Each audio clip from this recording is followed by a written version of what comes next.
in 2009, something happened in your and your family's life. You were living in Oregon, right? Something happened in your life, and God started to do some amazing, miraculous things. So tell us more about it. Okay, so I had 3 little ones. My oldest at the time, oh gosh, he was 5. And he was autistic. He's autistic. And I had a 2-year-old and a 1-year-old. And my husband was working as a surface miner. And that was back when the economy, we went through that small recession in 2008. My husband's company laid off the most recent 2,000 workers, and he'd only been there 2 years. So he was one of those, and he'd gotten laid off. And I was a stay-at-home mom, and I still am, because partially because of my son, and just because it's a path we've chosen to do since then. My husband's a rock star for wanting to hold that burden on his shoulders, the financial burden, all on his own. But when he lost his job, he tried to find jobs, and honestly, all the jobs he could find didn't pay more than his unemployment, which is sad as that is. So we chose to stay on unemployment while we were there, and he kept looking for something better that would pay more than that. But we ended up running out of money and not being able to pay our bills, and moved back in with my parents for about 3 weeks. And my parents hadn't had anyone in their house for probably 15 years, and having 5 people all of a sudden move in with them, I think probably I mean, my parents are loving, but I mean, to go from no one to 5 people, let alone 3 of them being a 5-year-old, a 2-year-old, and a 1-year-old. Whew. Yeah. So that didn't work out very well. And it was as much on our side as it was theirs. I just, between feeling bad and, it was hard. It was hard. My son was having a struggle. My son didn't sleep or eat, or he didn't talk. He was going through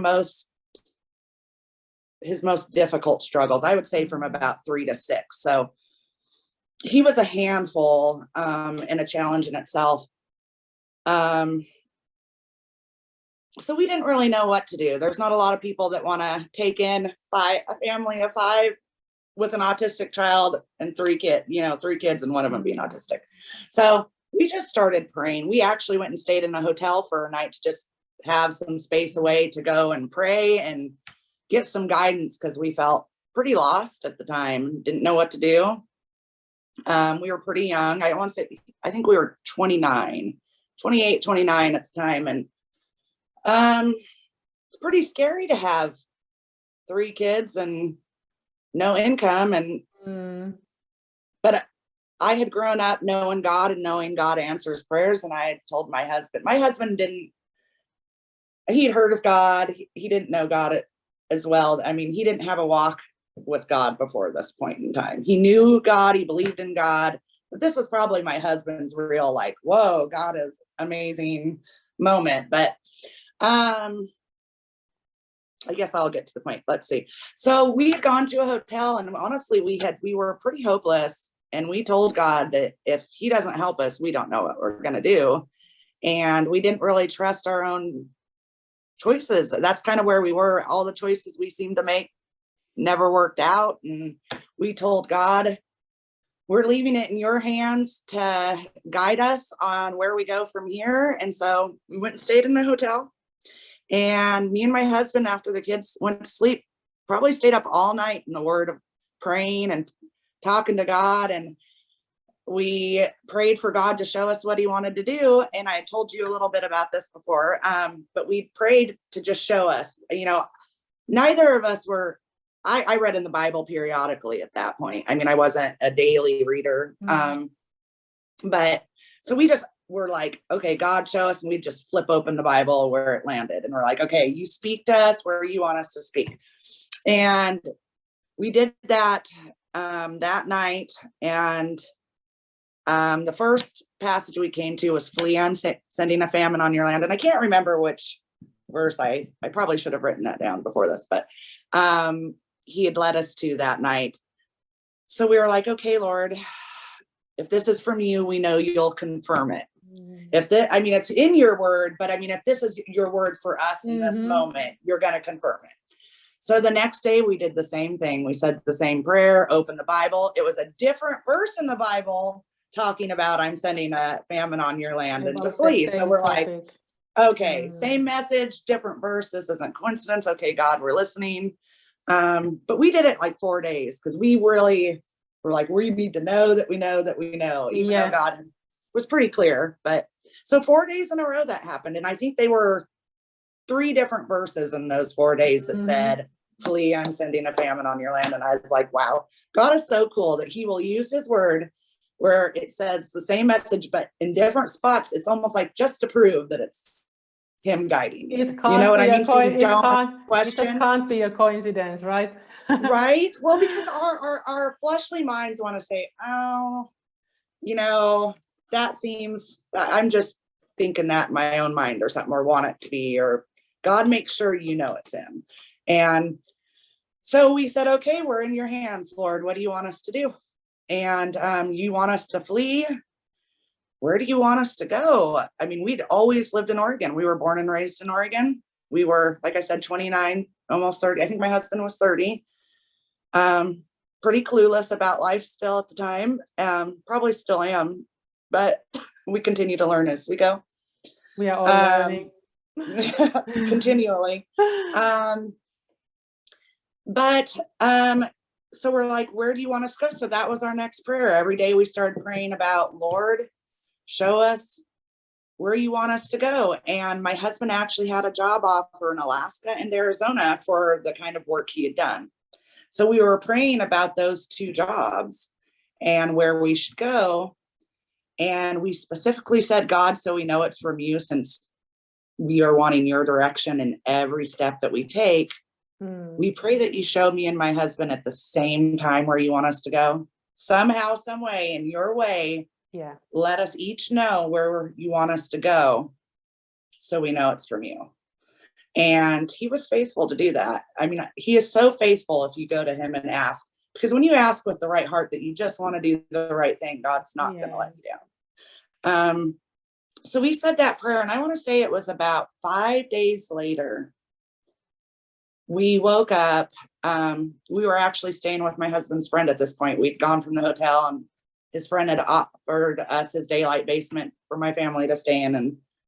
And we both woke up one morning there, and I woke up and just had a sense of where God just kept saying this place to me in my mind. And I'm like, so strange. And when my husband woke up, he goes, I think I know where we're supposed to go. And I was like, I feel like I do too. And so we literally went 1, 2, 3 and said what we were both thinking God was showing us. And it was Georgia. We did 1, 2, 3, and we both said Georgia. And it wasn't on our list. It was between Arizona and Alaska. So that's another way God shows you, you know, it's from God when it's not even in your choices. And he shows you both. It was also when I was a year ago, I was in Melbourne, Australia, and should I go to New Zealand, or should I go to Queensland, or should I go to South Australia? Should I go to Austria? And then he comes and says, Finland, not on my list. Right. Well, that's, you know, the more people I talk to and stories I've listened to, that's God for you, though, because God knows better than we do, you know? Exactly. So that started a journey. So once we're like, okay, wow, he confirmed it with both. We both woke up, just knew. We didn't have a dream or anything. It's just like we both just woke up knowing. It was pretty cool and pretty strange all at the same time. But we knew it was God, because that's exactly what we'd prayed for. And he was faithful to answer that. So we asked God when we were supposed to go. How, you know, where do we go from here? How do we get to Georgia with no money? 3 little babies, no family. We actually, his brother did live in Georgia, but in South Georgia. His brother's in the military. That's why he had been to Georgia previously, and had always told me that he would never live in Georgia because of the heat and the bugs. And so when I was telling you earlier, we both got a good kick that we were going to Georgia, because it's the one place my husband said he would never move to. And I had said too, I will never live in Finland again. And I was excited. It's got to sunshine, get out of the rain, because Oregon's rainy and cold a lot of the year. And I was like, sunshine, I'm all about it.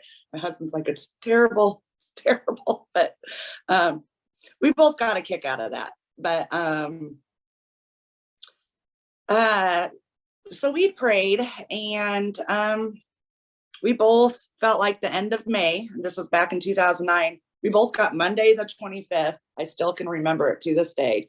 It was Monday the 25th, 2009. We were supposed to leave Oregon, like leave.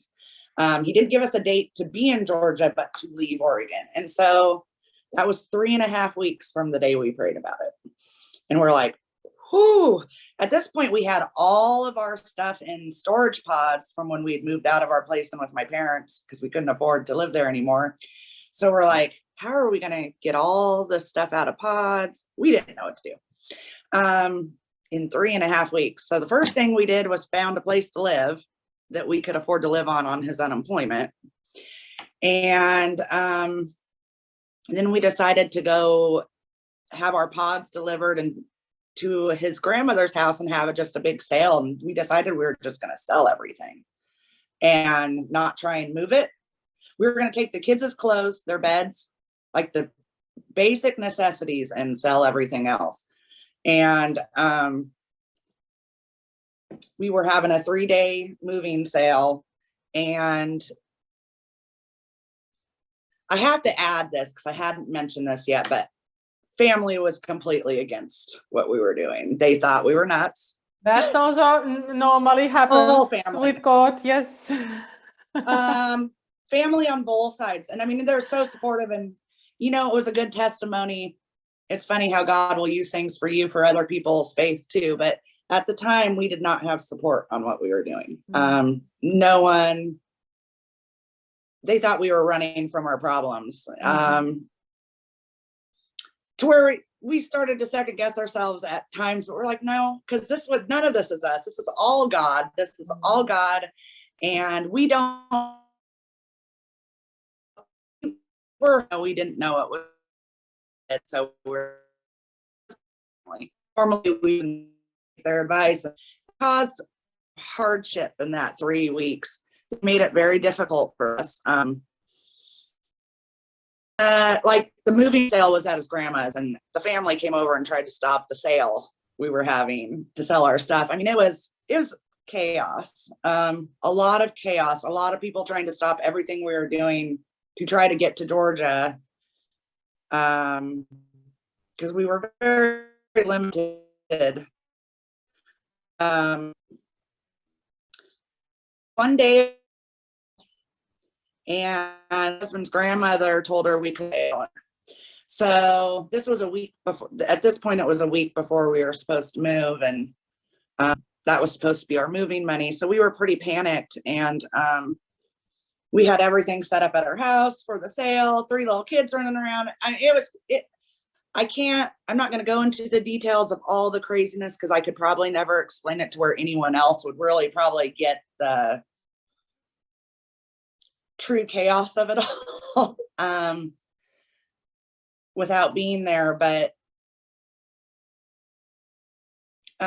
we just kept having faith and not listening to family, and believed God over anyone else. And we were like, well, we'll just move with no money. If you're not going to let us sell our stuff, we're going to move anyway. This isn't going to stop us from doing God's plan, I guess is what I'm getting at. And his grandmother ended up calling us the next day crying, saying that Jesus had spoke to her that night and told her to ship our stuff to Georgia.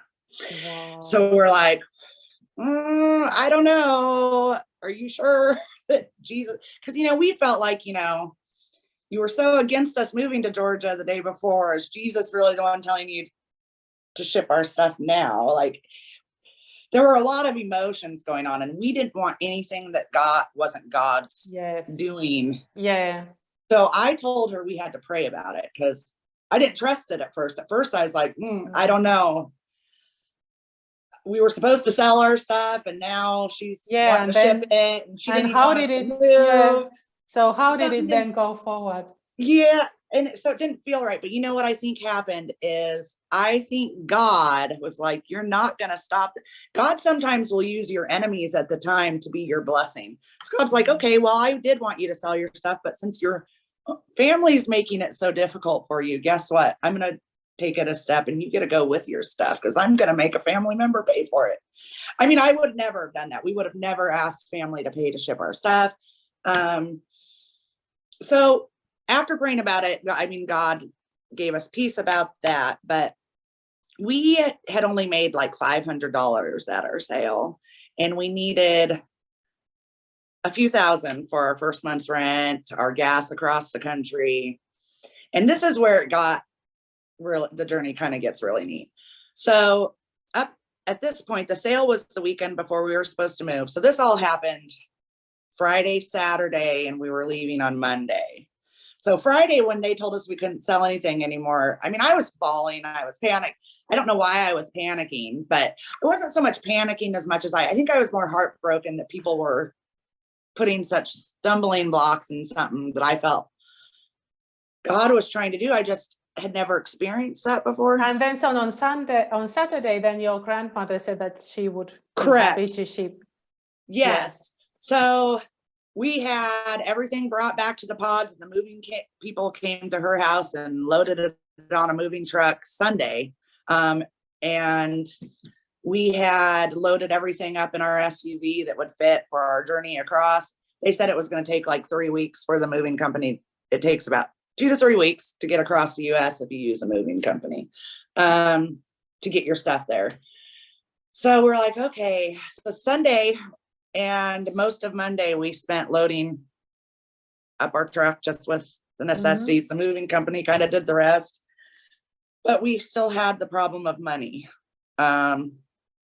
We only had $500 to pay for rent, last month's rent, get across country. So, but we were going. We knew that this is what God wanted. So we're like, we're going to go. God's going to make a way. I didn't know how. That day, there were some people that wanted to say goodbye to us. His grand, and not in relation to the grandmother's house that we did the sale, but he had given us some gas money. He was like, I want to give you the gas money for your trip. And it was unexpected and out of the blue. And that was a really great blessing.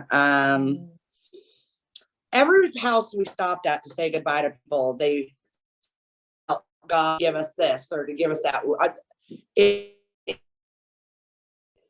My sister gave us pots and pans that we didn't have. His grandfather gave us some money. Friends were giving us gift cards.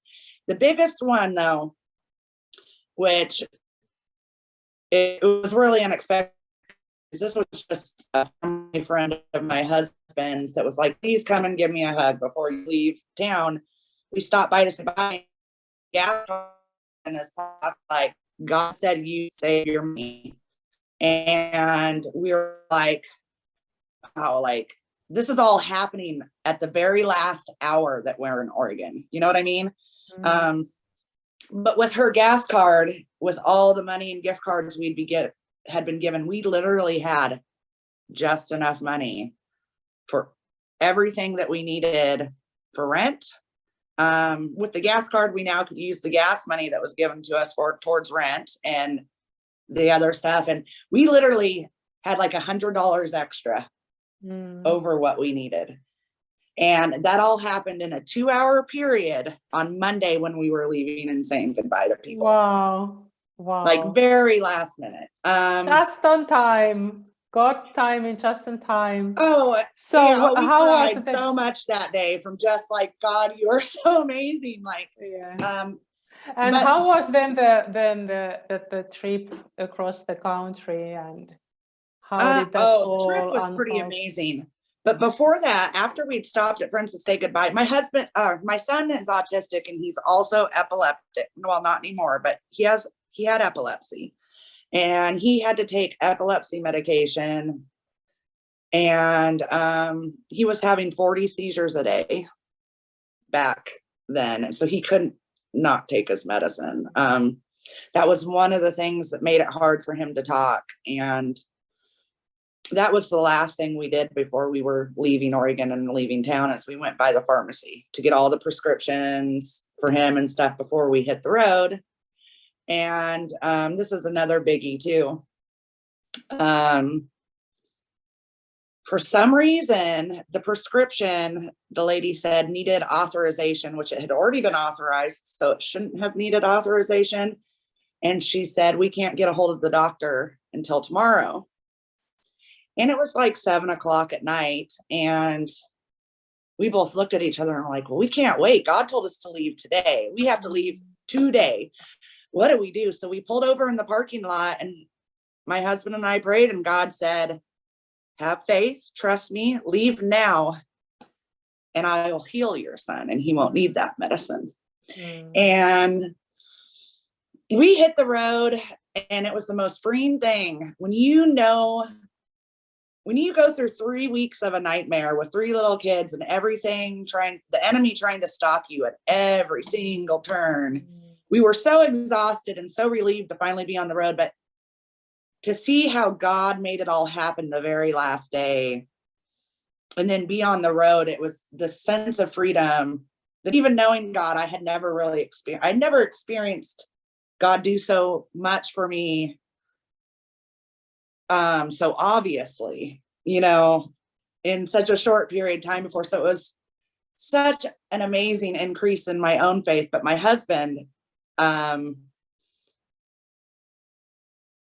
really developed a relationship with God that he had never had. I mean, it's pretty neat. Yeah.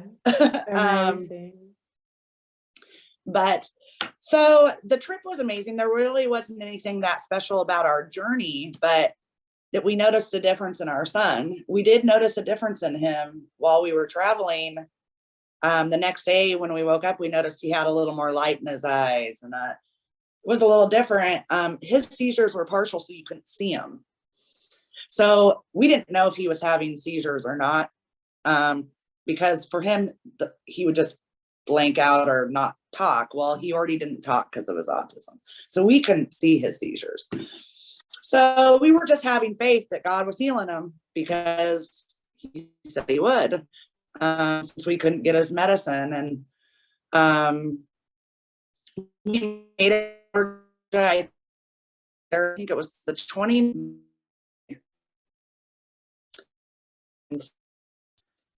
Furniture ended up getting delayed like a month, and all of a sudden we met all these people that were getting rid of furniture. I mean, I tell you, everything, God had a plan. He got us in Georgia. We had to wait almost a month for our stuff. And we just kept meeting people that were getting rid of stuff. And so we ended up having temporary furniture while we waited for our stuff. I'd started to question of whether I should have let his grandmother pay to move our stuff, because I was like, oh, maybe I heard God wrong on that one, because our stuff's taking like 2 weeks longer, which isn't real normal. It wasn't a busy time of year. There was no circumstances that should have made it take so much longer for our stuff to get there. But it was a supernatural move anyway, so you couldn't explain it rationally, right? I really couldn't. But then, God kept using it as an opportunity to meet people. We moved to an apartment, and we just kept meeting. We met so many wonderful people, and it was actually a moment to share our story of, oh, why did you move to Georgia? Because that's the first thing people move. So meeting people, we shared our story. They're like, it takes courage, but I feel like it takes more courage to not do God's will. You know what I mean? Yes. I want to be in his hand all the time. We were in God's hands that whole time, and it's the most peaceful place to be. If I that's how I know when I'm not walking in God's will. If I start to lack peace or question myself, and it get to work anxiety, I know I'm not in God's will. God's will never gives you anxiety. He always gives you peace. He always finds a way.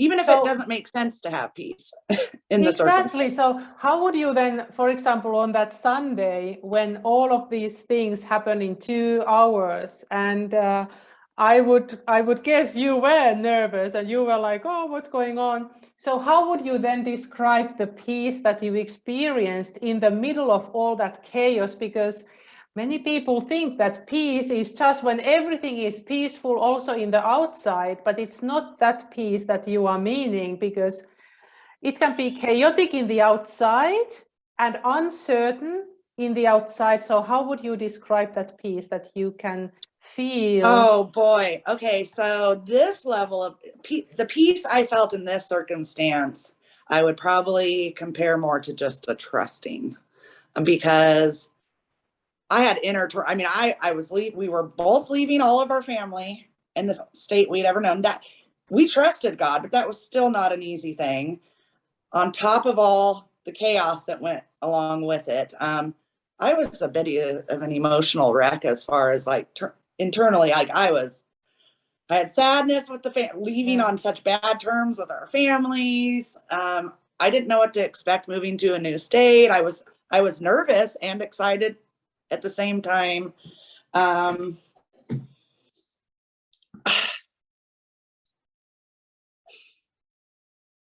I just kept trusting God, and I knew God was trustworthy. He always had been trustworthy in my life. So it was that trust in him that allowed me to have peace, if that makes sense. Because a lot of times when people think of peace, they think of sitting outside, looking at nature, no worries, no concerns. I had every worry and every concern you can think of probably going on it. Yeah.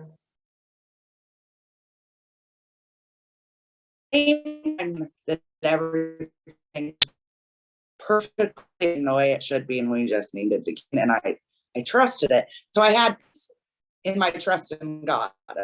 Yeah. So for you, trust over my circumstance and my feelings. So the trust was the catalyst into peace, and maybe in certain circumstances we are not able to think about peace, but we can think about trust and lead into him, and then the peace comes through that trust and the certainty that you are in God's will, even when though you know it you're is taken uncertain.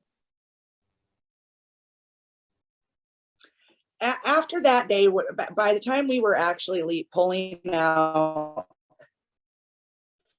and leaving Oregon, with everything that had conspired in the last 48 hours, there was not a single doubt in my mind that we were right where we were supposed to be. And so there was a peace and excitement in that, because we had been living life our own ways. I mean, day to day, he worked, we prayed and stuff, but we kind of were living life our own way. And God showed us in such a short window of time how differently things work out for someone when you're listening to him and doing what he tells you to do, in comparison to your own wisdom or what you think is wisdom and your own wants and your own feelings. People don't realize how much our feelings can be a lie. Our feelings lie to us. And I'll be honest, I was a person that lived on my feelings. I wore my emotions on my sleeve. I was always sensitive. I've always been sensitive to the Holy Spirit too. My sensitivity, I think, allows a sensitivity to the Holy Spirit that I feel like I've always been blessed with. But at the same time, I didn't have the wisdom before to know that my feelings weren't truth. Like things I felt were, I would have never known what I felt was a lie. As silly as that sounds, until God shows you differently and shows it to you, how much your feelings, you really have to, it's so hard to disconnect from your feelings. But if you can do that and just trust what you know is truth, which is God, and our feelings can be so deceptive. It's that peace without understanding, that doesn't make sense. It's not the peace that the world gives, that the world makes sense of. I guess that's a better way to put it than how I was trying to put it. because I did have a peace. It was a trust and a peace, but that's a peace only God can give. And when you're in chaos and God's getting you through it all, and you're seeing him do all these things, it's like, how can you not have peace and trust him? You know what I mean? And I love it how you put it, the peace that doesn't make sense. Feeling a peace that doesn't fit into the circumstance at all, it doesn't make sense under those circumstances. Oh, it absolutely didn't. Bree, we are now coming towards the end of our conversation today, and would you like to share, just to wrap up the story in a way that flows well for you and the Holy Spirit speaking through you? What happened when you arrived? So people wanted to get rid of their furniture, your own furniture was delayed. So would you like to just share a little bit about your further arrival and how things started to round up for you in Georgia? Well, it was kind of strange because we moved. My husband didn't have a job here. He tried to find a job before in that didn't have one. So that was another reason people thought we were nuts, that we'd move across the country with 3 little kids and no job, you know, but he didn't have a job in Oregon either. So, we met our neighbor. She ended up being wonderful. She had 2 kids that ended up being my children's best friends. So it's like we had this fellowship that we didn't have before. We met new people that had their own testimonies with God that had moved. We met this one couple that had moved from, I can't remember now where they had moved from now. It's been so long. Oh, where had they moved from? I want to say Minnesota. But they had just like a month before moved with a similar story. And we were hanging out with some people. The apartment had a pool. And so it's like, there was this group of people there and we were sharing with each other, but then everyone else heard, and then they kind of got to share bits and pieces. Everyone we met believed in Jesus and knew Jesus. But it was like our testimony increased their faith, and then they had something that added to increase our faith. And as far as like the furniture, you know, we'd run into these people every day and we'd be like, oh, still waiting on our furniture to arrive. And we kind of made a joke out of it after 2 weeks, you know.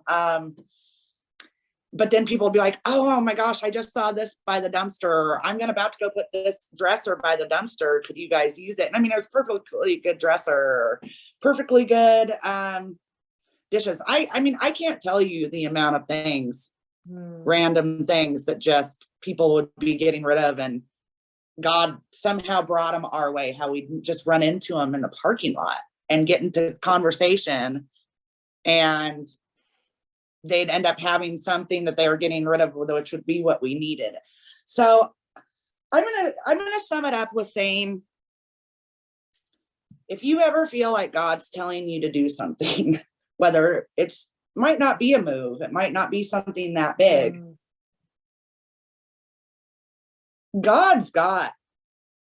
he's way ahead of you. He's got the steps. He's got the people picked out, even people you don't even know you're going to talk to or meet.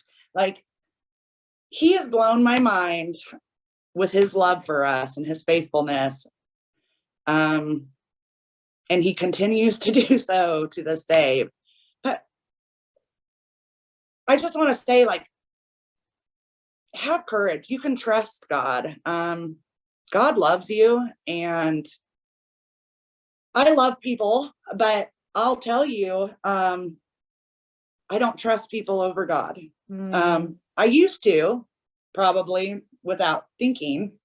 But after this, it's like, if we had done what everyone that loved us had told us to do, I can't even imagine the place we'd be in right now. Exactly. It is important that that's a story for another day, but you know, you don't know. And there are things that you could never imagine. And so don't try to figure it out. That's I think the biggest stumbling block for people is they try to understand the why. Why do we have to move? Or why do we need to do it this way? Or I can't see the picture of what's going to happen. Just do it anyway. If God's telling you to do it, because it's going to blow your mind. And it took probably a year. It took a couple years for us to know why he moved us to Georgia. And it wasn't about the money, the job. My husband does have a fantastic job that the Lord has blessed him with since we have lived here, but it wasn't about that. There was way more to it than that we didn't even know was on the table when we moved from Oregon. So that's just my advice. I mean, God loves us so much. I mean, he didn't leave out a single detail. I do want to add, we did have my son go to a neurologist a year after living here, just to have him tested and get an EEG done, since, you know, he was epileptic and had been on seizure meds for 3 years before we had moved. And they put a 72-hour EEG on him that he wore at home, and he was seizure free. And he has been seizure free probably, I'm going to say probably since the day we left the parking lot of the CVS in Oregon is my guess. But we didn't have proof of it till a year after we moved here. But let me just tell you, if God's going to go to that level for my little family that nobody knows and loves us that much to take care of every detail in our life like that, don't for a second think he won't for you. And it makes me a little emotional because I know people doubt that part of God. But God's the one thing you can trust and the one thing you can put your faith in, but you really do have to be okay with not having to understand it. You have to trust